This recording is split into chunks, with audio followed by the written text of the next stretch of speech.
Now, I've mentioned web browsers a couple of times, and I'm going to dive a little bit deeper into that today. You can use the built-in Safari web browser if you so desired, and it has some interesting features. It has like a reading list you can look at. It has iCloud tabs that will synchronize things for you.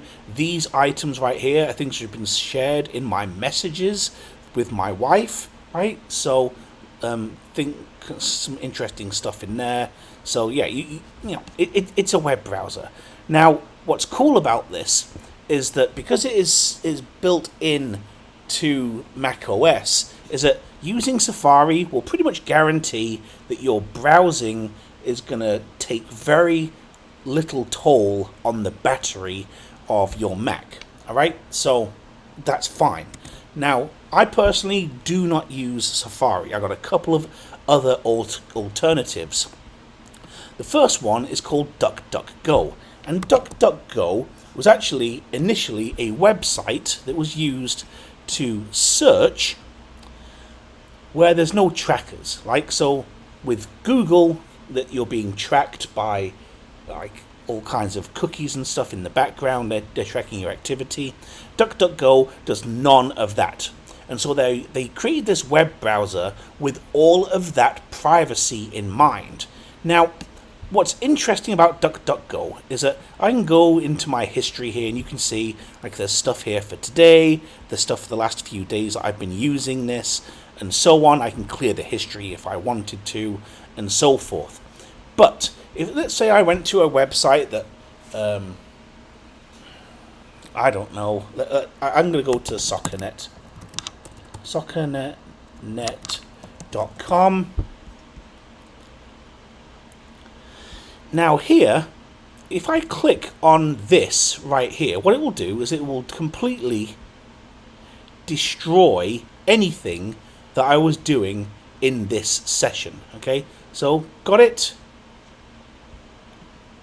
Clear, and you see that flame. And now if I go into history here, oh, actually it cleared all the history. It wasn't just that for that session. So there's that. Now, another thing which is really cool about DuckDuckGo is that I can use the built-in VPN. Right? Now, this may require you to install some additional items, but I can click on this, click connect, or click on network protection, and in just a moment it's going to say right now it's not cooperating. And this worked perfectly whenever I tested it just a little bit earlier on. Which is just typical. Alright, so we'll leave the DuckDuckGo for now, and if that ends up connecting, then great. If not, then we'll worry about that another time. Alright, Arc. Arc is rapidly becoming my preferred browser of use. It has loads of really nice features. Now, this takes a slightly different approach. You'll see this little bar on the edge which shows like your currently opened tabs instead of having the tabs along the top and everything else. You can hide that bar, so whenever you go over to the side, it shows up again. It is Google Chrome based, so whenever you click on things, you can see I have different Chrome extensions which are being used here. Right, I can capture the full page. I can capture a portion of the page. Right, I can do all kinds of interesting stuff. I can also have these almost bookmark type things here. They're actually called spaces. So I can put different spaces in here that have various websites loaded up in here already. Okay, so like there's Amazon, for example. Now, we'll come back and take a look at something else here in just a second. So these will open regardless of whatever I'm doing with Arc. Right? If I close it and come back and open it again, these will still be pinned up here. And I can create another space if I wanted to. I'll just call it test for now. Do that.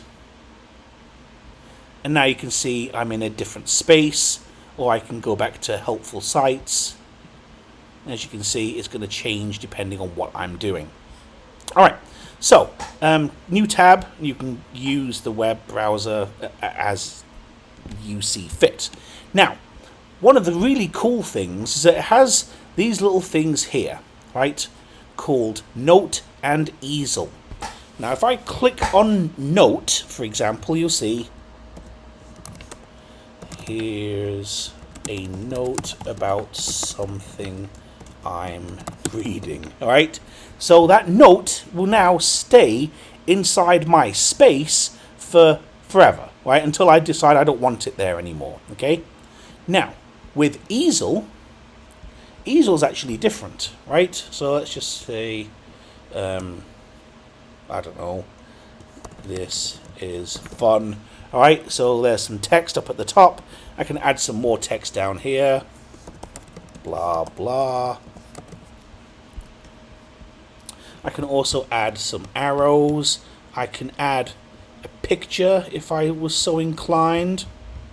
All right, and just put that in here. All right. I can also drag and drop stuff. So if I wanted to drag a picture in here, I could do that, and it will drag it in. So yeah, and then again, that will persist for as long as I want it to. All right. Now, if I go back to my Amazon website, there's a couple more cool features in Arc. Where if I go to File, I can go to Capture Full Page, right? And what that will do is, as you know, Amazon's front page is very long, all right? So if I go back in here and now I paste, there you go. There is the whole front page all in one section, right? It might be useful if you want to show a whole website to somebody, like if you're highlighting certain areas where things need to be improved or whatever else, which is cool. We also have, if I go back to the Amazon website, File, Capture in Portrait Mode. And what this does, it takes the currently viewable page and allows you to add like a nice little background color, or your desktop wallpaper, whatever it is you want to do, right? So we'll do a nice green thing there. Hit Capture in Portrait Mode. Go back over here, paste, and there you can see now we've got something with that nice green background instead. All right, we can add some squiggly stuff using the pen and whatever else as well. So that all is really cool as part of Arc. You can also just do a regular capture where it will just ask, like, you can pick certain aspects of the web page to capture. So if I wanted to capture just this, I could again just do copy. Oops. There we go, paste, and now it's there. Okay. And I can then move that around wherever I want to. There is also, as I accidentally just did, this whole side-by-side thing as well. So I can actually have different pages all kind of like showing all together in the same little area. So let me just show you that just so quickly. Okay. I don't know how many of these it will allow you to do all at once. But as you can see, you can stack these pretty nicely. And so if you want to look at certain web pages side by side, you absolutely could. All right. Did it actually finish doing that? Nope. Oh, there we go. Now the network protection works for DuckDuckGo. Typical. There you go, right? So now anything that I do in here is going to be protected from any prying eyes. Now you'll notice it's not just for DuckDuckGo, however. This is actually for the full OS. Alright, so even if I went to visit another website in my Arc website, it would show up as a completely different location to where I'm actually based.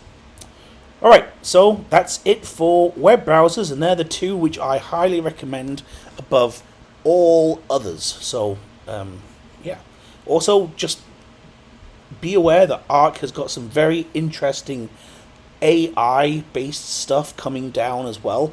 So that whenever you go to do a search in here, for example, what it will do is that it will, if you ask a question like something along the lines of what is some cool things to do in Dallas, rather than going to a search page and giving you a list of results, it will actually reach out and create a web page for you on the fly, which pulls that information from various different sources. They haven't yet released those features, but I've seen them demoed and they look amazing, and I can't wait to try them. So yeah, that's definitely coming down in the future. All right, that's it for this episode. Come back later for more tips.